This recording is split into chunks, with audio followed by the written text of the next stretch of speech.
I would argue that Justin Herbert has been as hot as any quarterback over the last 5 weeks, but after a slow start, can he make up the ground to get back into the MVP race?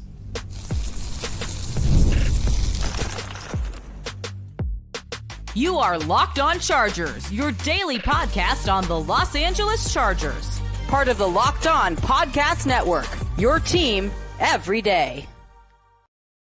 What is up, and welcome into the Locked On Chargers podcast. I'm your host, Daniel Wade, joined as always by my co-host, David Drogemeyer, and we've been covering the Chargers together now for 9 seasons, but this is our 7th year as the host of the Locked On Chargers podcast, bringing you your team every day.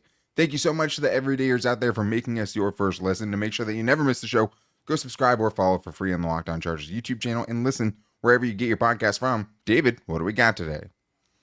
Daniel, Justin Herbert had to deal with the ankle injury early, and it might have changed his MVP fortunes for this season.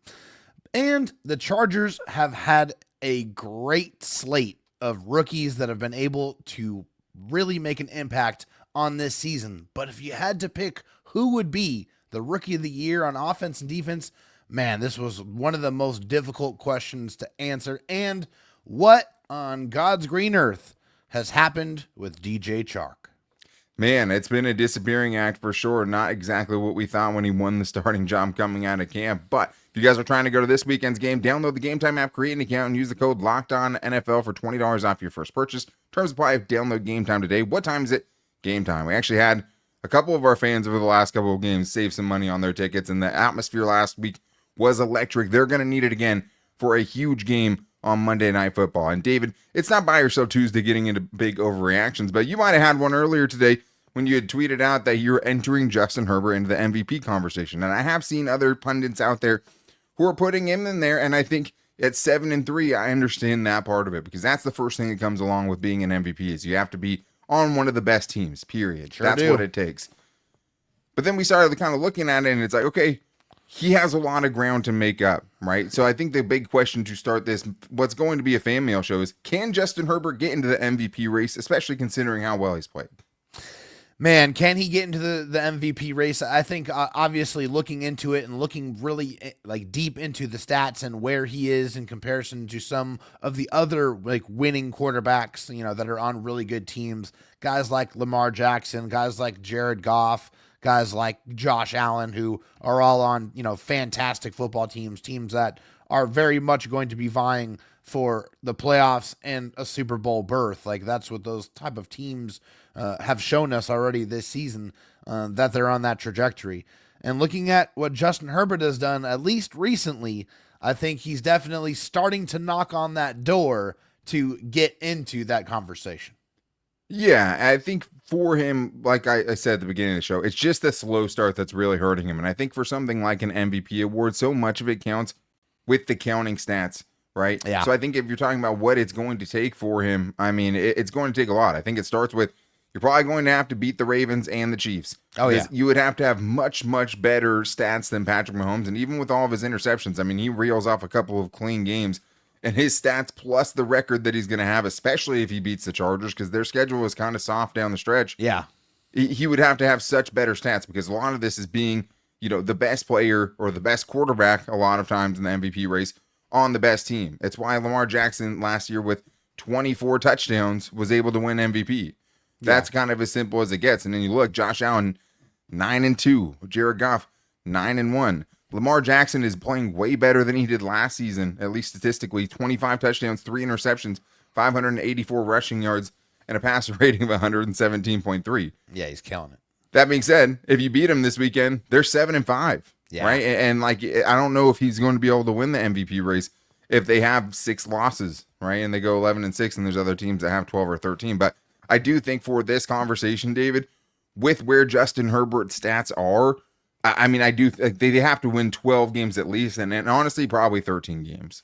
Yeah, I think so as well. I think when you look at what Justin Herbert has done and kind of like look at the shining moments of what he has accomplished so far, obviously he's on a 4-game winning streak, so that definitely helps. That vaults him. Then you look at his efficiency numbers. He has a 13-to-1 touchdown to interception ratio, which is by far the best ratio in the National Football League, which is ridiculous. And also, Yes, the passing attempts have not been there, but when Justin Herbert has let it rip, it has been extremely effective.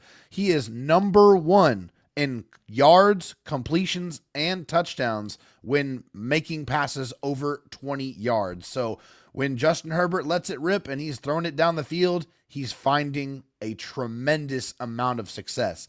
It's going to take a lot more of these type of games going forward to be able to fill out the book of business that's going to be required to be in that MVP conversation. Yeah, and like if they keep winning, he will get into the conversation. Oh, yeah. Right? It's more about him actually making a case and building the resume to actually win it. And I think if you looked at his last 5 games, you'd say that's a dude who's playing at an MVP level, right? 1,371 passing yards over the last 5, 7 touchdowns, an average passer rating of 110, first in offensive grade per PFF, most big-time throws by 4, 0 interceptions, and a 4-1 record. That's what you have to be an MVP. But unfortunately, you have to span that over the course of an entire season. So Justin Herbert has pretty pedestrian stats for the season, but it's, lately he's played as well as anyone. I mean, if he averaged over the last 7 games what he's averaged over the last 5, he would end up with 4,105 passing yards, 23 passing touchdowns. That's 500 more passing yards than Lamar Jackson had last year. That's 1 less passing touchdown than he had last year. But Lamar had 13 wins, and that's the big thing. So I think the biggest place is he would have to really, really kick up the passing touchdowns over the next 7 games if he really wanted to get into it. If he can keep up the yardage, which he has, really 5-6 weeks pretty much, he can get the amount of yardage for what it takes to usually win the MVP. But the touchdowns would have to come way up. Yeah, they would. They absolutely would have to go way up right now. Obviously, looking at 13 touchdowns, when you compare it to the ratio of interceptions, it's definitely impressive. But when you look at other guys that have, 19, 20, 23, 25 passing touchdowns already at this point in the season, the ratio would have to be overwhelmingly positive. We're talking 23, 24 passing touchdowns and 1 that he has, or maybe 2 interceptions. That stat has to stick out so tremendously, and the efficiency numbers have to continue to be there. And I think also the rushing yards are going to have to kick up as well, and the rushing touchdowns are going to have to kick up in order to really, be able to put a stat line together that would be compelling enough in conjunction with the wins to be able to be, considered legitimately a front runner candidate for the MVP. Or even just to have a legitimate shot at it, right? I think you'd have to average at least 2.5 touchdowns per game, whether it's rushing or passing. That gets you 30 plus for the year. And you'd also have to win, you'd have to basically lose 1 or 2 more games at most. But I think the big thing here, though, David, is after you see this 5-game stretch, you say, hey, I look into 2025 and I see no reason why the Chargers can't build a supporting cast around this guy, at least on the offensive side of things, that could actually put him from the get-go squarely into the MVP race. Oh, yeah, no question, Daniel. The Chargers have a ton of resources this offseason to be able to go out and pick and choose whatever they want. And as far as things that I think Justin Herbert could use to be able to push him over the top and put him, perennially in that MVP conversation for the next several years, obviously a dynamic pass-catching tight end. I think that's something that's been missing from this offense. Kudos to Will Dissly. He's done great. Upgraded interior of the offensive line. I think that needs to match the quality of the tackles on the outside. You match the tackles on the inside with the inside and outside. Man, that offensive line is going to be great. And I think last thing, a dominant interior defensive lineman, a guy that can really get after the passer to be able to complement guys like Tuli Pelotu and whoever else you have out there at that moment in time. I think it's all going to be important key pieces to be able to get Justin Herbert over the edge. Yeah, the defense has been great, right? It's been one of the best defenses in the league this year. So I think what you have to hope is they can repeat that next year so that they can still go get the amount of wins that he would need to do that, right? And to put themselves squarely at the top of the AFC as a team that's going to have, 4 losses a season or somewhere around that. But I think the nice thing is offensively, the nucleus is still going to be together, right? Justin Herbert, Ladd McConkey, Joe Alt, Rashawn Slater, Quentin Johnston, Will Dissly, all those guys are still going to be around next year. It's can you find those 2 interior offensive linemen? Can you find 2 playmaking weapons? And then you look and say, hey, this is an offense that can definitely put up the numbers that would be needed. Kind of like we've seen the last 5 weeks. If you could do that plus a couple more guys, I mean, you're looking at definitely someone, we know the quarterback has all the skill to be able to put together an MVP season. But we still have more to get into, including a debate that was raging between me and you, which is which rookie should be offensive rookie of the year for the Chargers and the defensive side, because there's not an easy choice there. So we're getting into that and much more on today's Locked On Chargers podcast. First, I need to tell you guys that this episode is brought to you by BetterHelp. This month is all about gratitude, and along with the person I just shouted out, there's another person we don't get to thank enough, ourselves. It's sometimes hard to remind ourselves that we are trying our best to make sense of everything, and in this crazy world, that isn't easy. Here's a reminder to send some thanks to the people in your life, including yourself. If you're thinking of starting therapy, give BetterHelp a try. It's entirely online, designed to be convenient, flexible, and suited to your schedule. Just fill out a brief questionnaire to get matched with a licensed therapist and switch therapists anytime for no additional charge. And I think especially during the holidays, it's so nice to be able to have someone that you can actually talk to about it, and someone that can put things in perspective and tell you, look, you need to take care of yourself. I know right now you're probably trying to get gifts and do all these things and host Thanksgiving. It can be overwhelming, especially when you have a baby for the first time during all of this. So if you need a little help with that, BetterHelp is a great way to get that done. Let the gratitude flow with BetterHelp. Visit BetterHelp.com/lockedon today to get 10% off your first month. That's BetterHelp, HELP.com/lockedon. I also need to tell you guys about Game Time, because Game Time has a new feature called Game Time Picks that makes getting tickets for your favorite of live events even easier. Not just sports, but comedy, music, theater, whatever you're looking for, you can find those tickets on Game Time. And you also get the Game Time Picks, which means that you can get, instead of going through thousands and thousands of tickets, they will filter out the fluff and only show you the incredible deals on great seats, so you don't have to waste time searching through thousands of tickets. And right now, you guys can still get into Monday Night Football for only $76. All in pricing toggled. You can get into Monday night, which should be an electric crowd. I even saw a couple of tickets in the 200 seats that were about $200 each. And that's a really good spot to be in at SoFi Stadium, I can tell you. So if you guys want to get on that action, download the Game Time app, create an account, and use the code LOCKEDONNFL for $20 off your first purchase. Terms apply. But again, create an account, redeem the code LOCKEDONNFL for $20 off. Download the Game Time app today. What time is it? Game time. All right, David. Well, we have some Chargers mailbag questions we wanted to get into today. So thank you to everyone who hit us up at Locked On LAC. We appreciate you, or called into the voicemail line at 323-524-7924. And I hate John Clark for the question that he asked us today, and something we had to debate. And part of the reason why we're not recording the show till about 2 a.m. David's time in Texas. But this is it. You can only pick one Chargers offensive rookie of the year and one Chargers defensive rookie of the year thus far. Who are you guys going with and why? I'm a dude that loves to play devil advocate. This is the part that kills me. I'll make it tougher. You have to come to a consensus. No Dan picks one guy. David picks another. We argued over this for a while. There's cases for all four of the guys, because it really comes down to Joe Alt versus Ladd McConkey and Tarheeb Still versus Cam Hart. So, David, who did we decide to go with on the offensive side of things? Yeah, obviously, this was an extremely difficult conversation, and it was really hard to single out one or the other.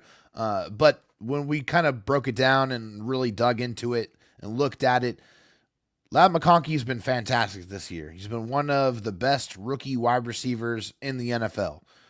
The problem is Joe Alt's been one of the best tackles, period, in the NFL. And I think that's the reason why we had to go with Joe Alt for our pick. Joe Alt here tied for 12th in pressures, filtered to 250 snaps. He also is 11th in run blocking grade. So he's a top 12 tackle, period, in run block and pass block. Oh, by the way, Rashawn Slater, just for kicks and for fun, is top 2 in run block and top 6 in pass block. He is ridiculous in having an all-pro season for sure. But Joe Alt, 4 sacks, 1.2 pressures allowed per game. That's 12, only 12 on the entire season. Joe Alt is 1,000% as advertised. Came in, everyone said he was a sure thing. He has been a sure thing so far for the Chargers. Yeah, I mean, to do what he's done in basically 8.5 games, because he did miss one game. Yeah. It's crazy to think that he's basically exactly like half of a season into his first NFL season. And I think that is like, Ladd McConkey's been one of the best receivers as a rookie, one of the best rookie receivers for sure, which is crazy as the 9th receiver taken in the draft. Joe Alt's been the best rookie tackle, and it's not even remotely close. Like, there's nobody else that has an argument there. But I understand it. Ladd McConkey, it's almost impossible to imagine what this offense would look like or how much it would struggle if it didn't have Lad McConkey, who's easily been wide receiver one, second most receiving yards amongst rookie wide receivers, right? Third in receptions, third in receiving touchdowns amongst rookies. He's been right there. And like, he's pretty much the only guy that's up there in everything. He's been that kind of all-around player. The problem is, I'm not even convinced that Justin Herbert would still be playing this season if Joe Alt wasn't the pick at 5. And that's why it has to be Joe Alt, because with that sprained ankle, with him playing through it, I'm not convinced that Justin Herbert's injury wouldn't be persisting, or he might not have something worse by now if they didn't have Joe Alt protecting his right side. So that's the biggest argument I have. But like I said, incredibly hard. It's hard to have this conversation without seeming John Clark. Without seeming like you're slandering the other one, because I'm as big of a Lad McConkey guy as there's ever been. David, who do we go with on the defensive side? Yeah, defensive side, another just really tough battle.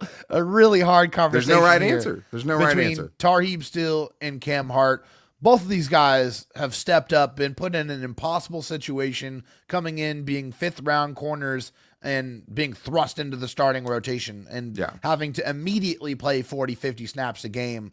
And neither of them have blanked. They've been just tremendous. I mean, the fact that neither of them have given up more than 2 touchdowns, neither of them have given up 100 yards receiving at any point in time. The big difference maker for me was one guy has got an interception and the other one has not. And I think that definitely plays into it. Obviously, that guy is Tarheeb Still. 71.6 overall grade, 24 tackles, hasn't allowed more than 63 yards in any game that he's played. And not only does he have that interception, he has 3 pass breakups to go along with that. And he's been a pretty good physical form tackler. Does have to kind of work on the missed tackles a little bit. That's been probably the biggest issue in his game. But 100%. Besides that, Tarheeb Still has been fantastic. Yeah, I mean, I think when it's something this close, if you want to do, the interceptions and pass breakups, I think that's a decent, like, it's not the best way to decide who's better overall, but at least when it's this close, it's an okay tiebreaker, I think. He has a lower passer rating allowed, right? 6th amongst all rookie cornerbacks does Tarheeb Still. And then you have Cam Hart that's there, right? Probably much worse. No, he's 8th. Yeah. And that's the hard thing here, right? Forced incompletion percentage. Cam Hart, 7th amongst rookies. Tarheeb Still, 9th. Cam Hart, 4th in yards per catch allowed. Where's Tarheeb Still? He's 5th amongst rookies.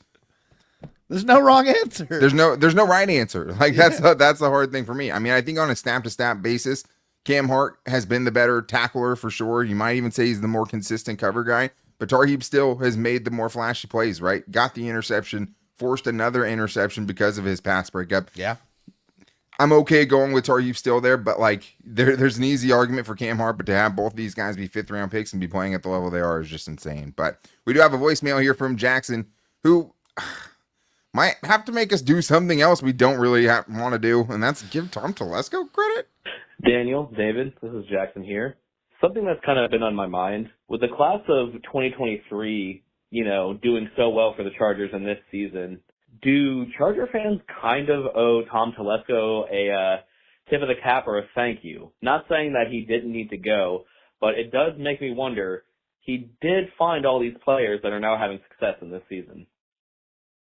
This voicemail makes me want to throw up, Jackson. I won't lie to you. But, yeah, you do. I mean, I think when you look at it, it was Tom Telesco's best draft as far as how many meaningful contributors they got from that class. Because, David, you look, and there's 5 dudes from that class who are starters, right, or at least very, very meaningful players, and a couple guys in Tuli Tuipulotu and Deion Henley that look like they could be stars. Like, he doesn't have another draft class that has that. You have Justin Herbert, that also comes with a Kenneth Murray, right? Yeah. You have Asante Samuel Jr., Rashawn Slater, Josh Palmer, and then nobody after that ever played really ever.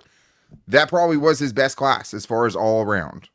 Yeah, I think the answer is yes and no. Okay, and here's the reason why. Yes, because he went out there and he selected these players, and they're on the team, and they're definitely performing well. The reason why I'm going to say no is because he was part of the brain trust that kept Deion Henley off the field, that didn't utilize Quentin Johnston the right way, that didn't understand the value that they could get out of Scott Matlock and turning him into a 3-way player, right? Sure. That's I the think reason most why. That's coaching though, right? Like, yeah, I mean, just like part of the don't know. coaching I is mean, the if there was organization. something, yeah, if there was something coming up from above that's saying, Tom Telesco is telling him not to play Deion Henley, that's something different. But when Brandon Staley's not saying happy birthday to Deion Henley, that seems like more of a coaching thing. Now, Tom Telesco was part of the brain trust that brought in Brandon Staley along with the ownership group, right? So that I think that's an argument.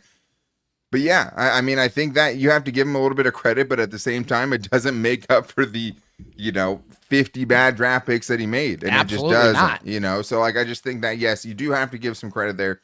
But obviously in the, 11 plus seasons that we saw from Tom Telesco, it wasn't good enough. And there was some really, really good players in there and a lot of guys that never contributed. So I think that was the biggest hit from last year is he got multiple guys who can contribute. What does Joe Ortiz have? He has 4 dudes who are starting as rookies. And even more than that are contributing. Junior Colson hurt. Obviously, a couple guys haven't played yet, but like he's doing that in his first draft class, and it took you till year 11 before you got one that had that many people contributing. So we do have more great stuff to get into, though, including where the hell has DJ Chark been and more on today's Locked On Chargers podcast.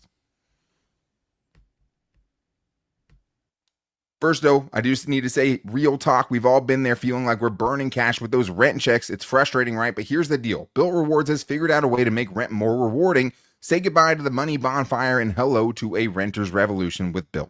Bilt is breaking ground as a neighborhood rewards program that hooks you up with points on your rent. Every month, pay your rent and watch the Bilt points roll in. Use points to jet off any dream vacation. Put your points towards a flight or hotel stay with 500 plus airlines and 700,000 plus hotels and properties. You can also use your points to book fitness studio classes, redeem them towards a future rent payment, and they're designed to meet your lifestyle. It's actually really, really cool. Pay rent hassle-free through the Bilt Rewards app. You rent game just got a major upgrade. Bilt points have consistently ranked the highest value point currency through the Points Guy and Bankrate. Earn points by paying rent right now when you join Bilt.com/LockedOnNFL. That's JOINBILT.com/LockedOnNFL. Make sure to use our URL so they know that we sent you. Join Bilt.com/LockedOnNFL to start earning points with your rent payments today.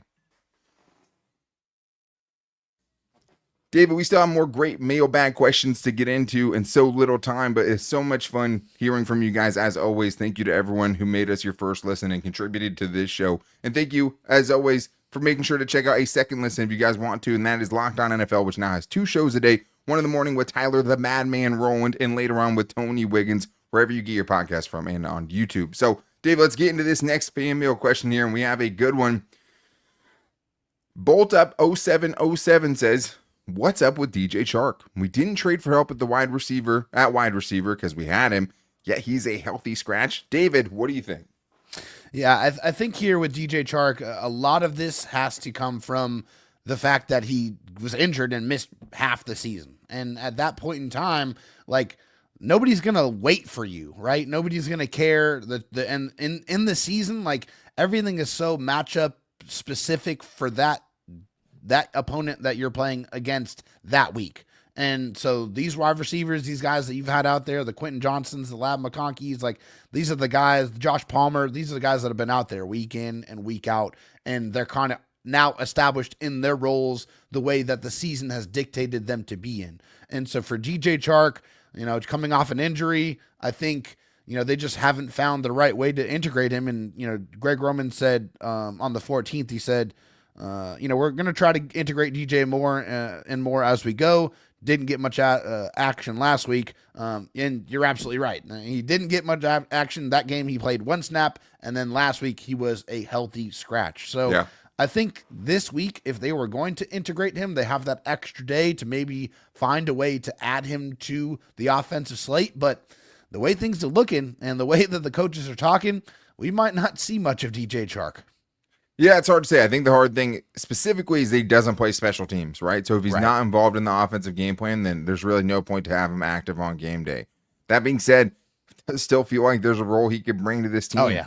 I mean, I like what Quentin Johnston's been able to do, but at the same time, I mean, he's not the deep threat that DJ Chark is. He's not the contested catch guy that DJ Chark is. So if you're going to just keep throwing these deep balls down the sideline and giving those targets to Quentin Johnston, I do think you'd be better off giving some of those to DJ Chark because that's not Quentin Johnston's game, especially in one-on-one coverage. I mean, I'm sure a lot of people saw the throw to the damn ball post that was out there with Lad McConkey, one of the best wide receivers against single coverage, whether it's yards per route run or the separation that he creates. But down deep in the bottom left-hand corner, there was a name sitting there, and that's Quentin Johnston. Not a great separator, right? The 4th worst separator on that list out of all the qualifying receivers, and there's like 100 of them. It's not great. And I think the thing with Quentin Johnston is versus man and versus zone, he's a very, very different guy. Yeah. I mean, if you're talking about yards per route run of it, for guys that have at least 30 targets this year, against man coverage, he's 81st out of 85. Against zone coverage, he's 11th out of 85. Yeah, way better. That's Jekyll and Hyde stuff right there. But what it shows you is even though Quentin Johnston has come a long way, he's not great for every situation. So I understand them not wanting to kind of throw a wrench into things because the offense has been humming much, much more than we saw earlier in the season. 26 points in 4 straight games plus. But still, I mean, it does feel like there could be a role there, but I do think the special teams is part of it. And I do think, hey, Jim Harbaugh said it's because of what the other receivers have done, not necessarily what DJ Chark hasn't. But he was a starter coming out of camp, and we haven't seen him at all. But this is from Big Daddy E, who says, even with all the success we've had this year, what one move would you have made in the offseason to the roster that you feel have made the biggest impact on the season? Thank you guys for all of your effort and your daily content. Dave, let's go rapid fire here. Is there one single thing you wish the Chargers would have done this offseason? I mean, honestly, looking at it from the bird's eye view perspective, like they really checked the box on a lot of the things that you asked them to fix. You know, defensive line, pass catching tight end. I mean, getting more depth on the edge room. Like they did a lot of those things.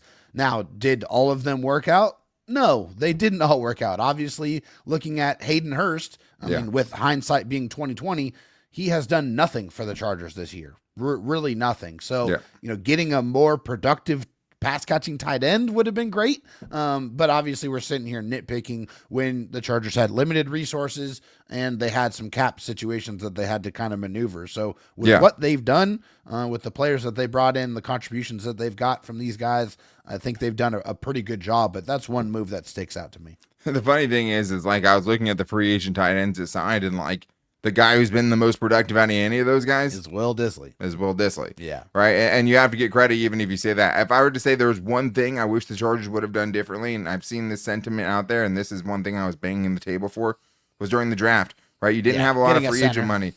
Getting a center or an interior offensive lineman with one of your later picks to compete on that interior, I just think would have been such a big deal. I mean, you have guys like Tanner Bortolini, Mason McCormick, Cedric Van Brand, Hunter Norzat, all guys that went after Justin Eboigbe that were available to them with that pick. Yeah. Now, we didn't know Justin Eboigbe wouldn't play, but that was the biggest reach during that draft. We're like, hey, that's one we did not see coming. Yeah. Maybe that would have been better spent on an interior offensive lineman, but hey, we said we're nitpicking. But Athir has a beef with me. Let's hear what he says. Daniel, this is Athir. All off season long, my brother, you praised AFC North. I told you this division is not all that. The Browns, Bengals are trash, Ravens are average, Steelers are okay. And the Chargers was going to go 3-1. You didn't believe me. It's going to happen on Monday. Explain yourself, brother. I still love you. They have to go 3-1 against the division first, and then you can talk trash to me. I mean, the biggest test they have out of that division is the one they're going to play on Monday night. And I mean, I would have loved to see what the Chargers did against the Steelers in that game had Justin Herbert not gone into the game hurt and also not been able to finish that game because of his injury. Yeah. That being said, you were more right about the AFC North than I was. I thought the Browns would be a little bit better. I mean, you saw Thier sent this before the Steelers lost to the Browns on Thursday Night Football too, so that looks even better in that sense. Yeah. But yeah, I mean, I will be very impressed if they go 3-1 in the AFC North. I think I said I'd be happy with 2-2.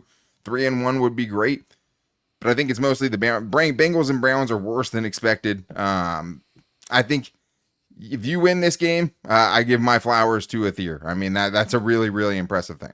I'm with you 100%. And also, like we say every single year before we start the season, there are always going to be teams and divisions that perform way worse or way better than we expect because there is parity in the NFL.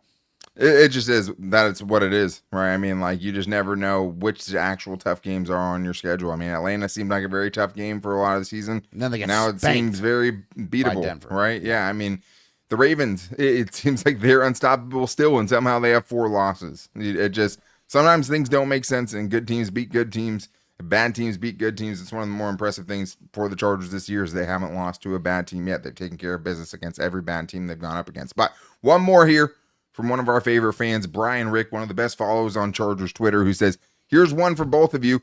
This is coming from the guy who wants to belly flop in the river for a Chargers Super Bowl. He says, what crazy celebration would Dan and David do? You guys got to come up with something good for the show's fans if the Chargers were to make it to the Super Bowl this year. David, I'll let you go first.